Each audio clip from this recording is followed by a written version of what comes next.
everyone, Jamie, Special Needs Mom. So I want to talk about my experience and from what I've seen and heard from other parents. As I mentioned in the previous video, my son was diagnosed with a disability at 2 years old. He's now 23. We spent the first 15 years of his life going to therapy 5 days a week. Speech therapy, occupational therapy, developmental services, and aquatic therapy. 5 days a week for 15 years. Yes. Usually 3 to 4 therapies a day, 30 minutes to 45 minutes each. Sometimes it would be less, sometimes it would be more. So like if we got too tired, we would cut it short. If they felt like it was just an overload, they would stop. So give or take, about around that. So my experience, my very first child had a disability. So that was all I knew. When he was missing milestones, and I would see everybody his age meeting their milestones, I thought my son is normal and everybody else is different. Everybody must be advanced, but he's normal. In my eyes, he was perfect, and in my eyes, he still is. He's perfect. There was nothing wrong with him. I couldn't understand what anybody was talking about, but I was like, oh, okay, I'll accept this. Let's go to therapy. It broke my heart when he got the diagnosis, not because I was ashamed, embarrassed. I was afraid because of what the doctor said, and I was thinking to myself, how is he going to fend for himself? How is he going to hold his own? Who's going to protect him when I'm not there? If he goes to school, if he does this, what's going to happen here? How is he going to be independent? What happens when I'm, gone? Because none of us are living forever. Those were my initial fears. So I had no fears about anything else. I wasn't embarrassed. Like I said, I wasn't ashamed. And understand that I want this to be a judgment-free channel, because we get judged all the time from people who don't know anything.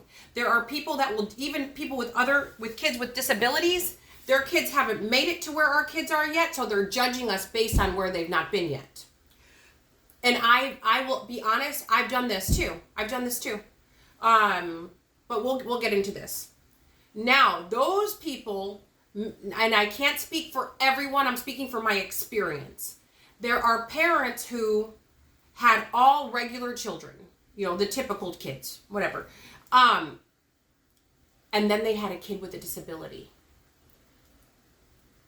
Each and every one of them, they were devastated. Like it was the end of the world. They openly admitted they were embarrassed. They were ashamed. They didn't want anyone to know. They didn't want anyone to see the child. They would maybe not take the kid to the park or family functions because of this. Now, everybody has a right to their own feelings. And so please understand, I'm not saying that they hated their kids, because I don't believe that, because if they were taking their kids to therapy, they obviously must have loved them, right? If they're getting them help, right? They could have kept them home and opted out of the therapies, right? So that was, like I said, everyone would end, so it would be like a waiting room. And our kids are in therapy. There's like a big glass wall, and we can see our kids working with the therapists.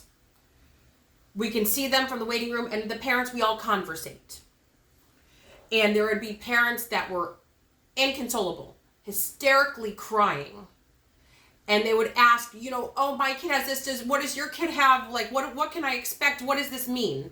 And they would be like, I've had 4 kids, they're straight A students, they excel, they're this, they're that, or, what did I do wrong? It was a lot of that.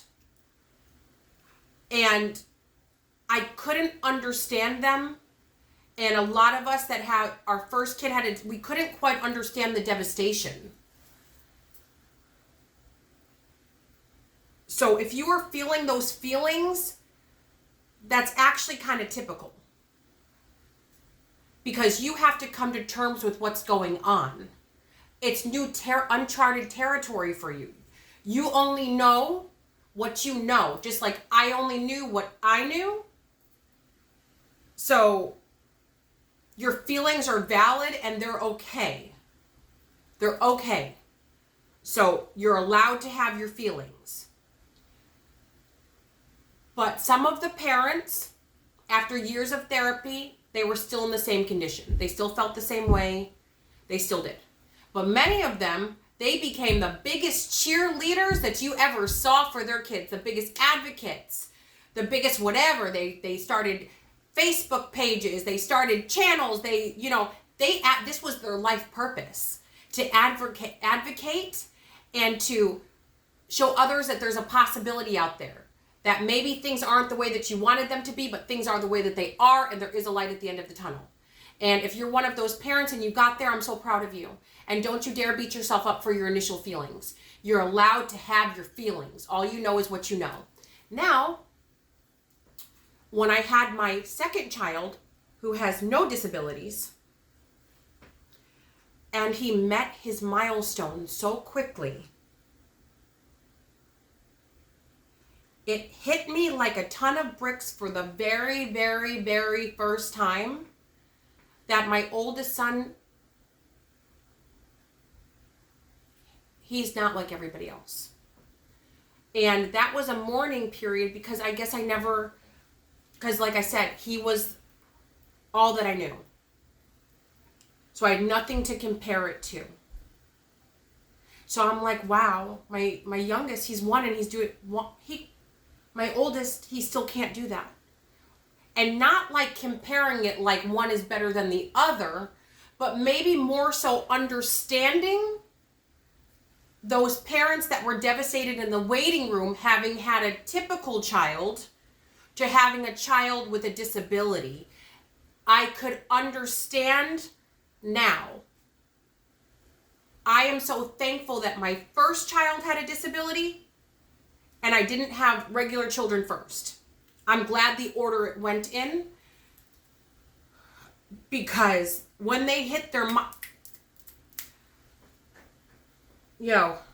they hit their mile when they move fast.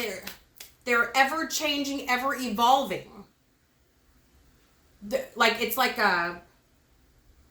It's bittersweet because it's like, whoa, you blinked your eye and this kid is independent. But it's a beautiful thing, right? Because these kids need to grow up to be independent. So the more therapy you have, the more help you get, the better your chances of your child living as independent and safe life as they possibly can. So I'm going to leave this here. All right, Jamie Zebra, or Jamie Special Needs Mom, ta-ta for now. Love you long time.